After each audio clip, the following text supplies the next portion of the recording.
Cleveland is an absolutely amazing place to live, but like some of the other cities in the United States, it definitely has its negatives, and today we're going to be checking out some of the reasons on why you may not want to move here, or if you are moving here, what to expect as far as hindrances go.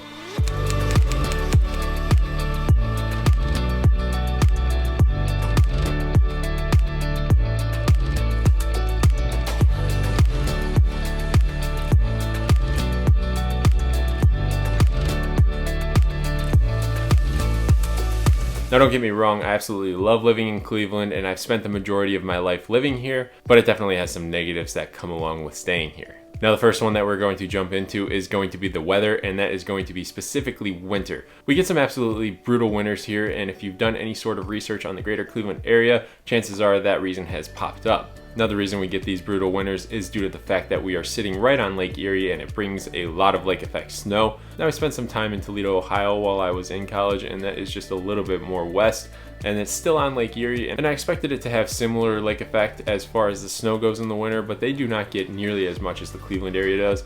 I'm sure there's some sort of scientific reason for that, but it is way above my pay grade and I am not sure why, but just something to keep in mind. We get an absolute crap ton of snow here. Just last year, the very first time it snowed, I went to bed and there was nothing on the ground, and I woke up at 4 a.m.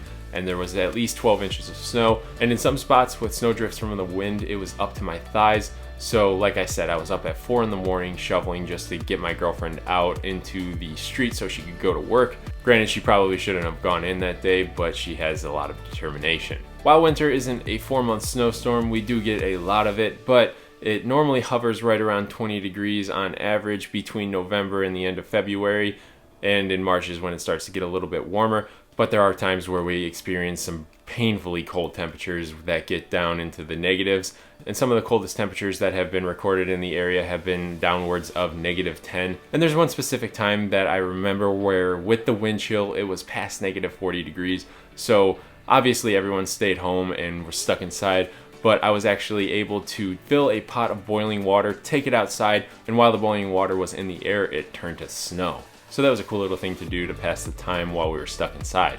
Now this weather has me curious. I haven't spent much time in other states during the winter, so let me know down in the comments what your winters are like in the state that you're from.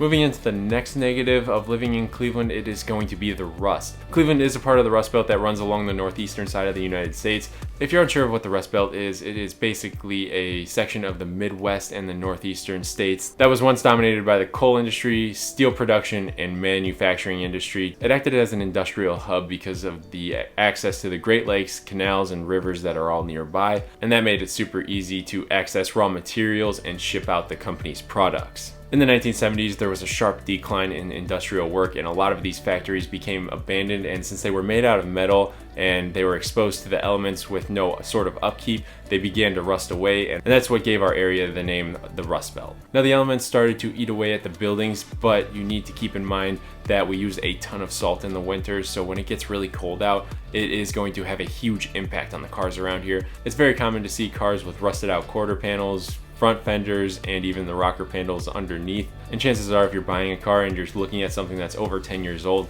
the underside of it is not going to be a pretty sight to see. But there are different ways to fight against your car rusting out. You can have a oil spray underneath that is going to have to happen every winter, where they just coat the bottom side of your car in an oil that is going to protect it from the salt and the different elements that are going to be hitting it, which ultimately prevents rust from happening.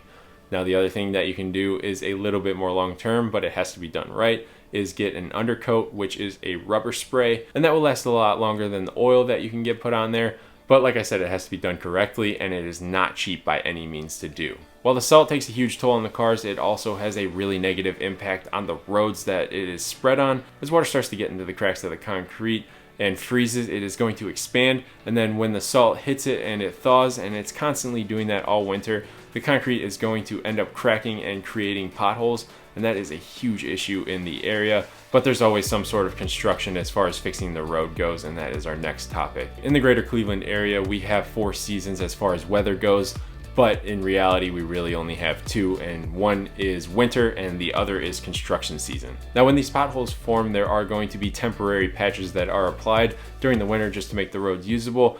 However, in the warm months, there are constantly construction crews out either fixing the potholes or repouring those patches of concrete, and that causes for a lot of road closures and traffic. Now, on the topic of construction, you are going to have the suburban construction on the roads, but you are pretty much consistently going to have some sort of highway construction happening as well. No matter what area you're driving on the highway, and chances are you're going to run into some sort of road construction, and that is going to slow down traffic. And the reason for that is due to the fact that most of these highways were built between the 1970s and the 1990s. So they're starting to get a little outdated in a sense, just due to the fact that the population has expanded and the suburbs have grown so much. If you travel out to the Columbia Station area, there is no easy access to Cleveland. You're gonna have to drive north into North Olmsted and then get on the highway from there just to get to Cleveland. And depending on where you're coming from in Columbia Station, it's gonna take about 20 minutes to drive just to get to the highway. Now, transitioning into the last topic of the negative parts of Cleveland, we only have 166 days of sunny weather here in Cleveland, and the national average sits right at 205 days. So we are not going to stack up to some of those sunny states like Florida, California, Texas, Vegas. And Cleveland was ranked number 5 on the list of the most gloomy cities in America. And on that list, there were 2 other Ohio cities. So that just shows that we have a lot of overcast days. So that just shows that it is not one of those places that constantly has good weather. Now, to back that up, while most days are overcast, we have our sunny days too, where it is absolutely beautiful. They just don't happen as frequently. And realistically, those overcast days are pretty easy to overlook when you're on your way to the slopes to go ski in the winter, or if you're on your way to go to the national park and just go for a long hike. Now, if you made it this far into the video, you're probably realizing that every one of these topics has to do with the weather in some form, and that's absolutely true. Personally, those are the topics that irritate me the most about living in Cleveland, and other than that, I absolutely love it here. There's so much to do for pretty much anyone living here, and it is very easy to have something that you are included in. Now, if you're looking to move to the greater Cleveland area, definitely reach out to me. All of my contact information is down in the description, and my social media is also down there, so if you're thinking about going to click away to check some of it out, definitely hit that like button before you go and subscribe, because it is going to help me out and keep you up to date with everything that's going on in the greater Cleveland area. But with all that being said, I'm going to leave the video there. I'll catch you in the next one.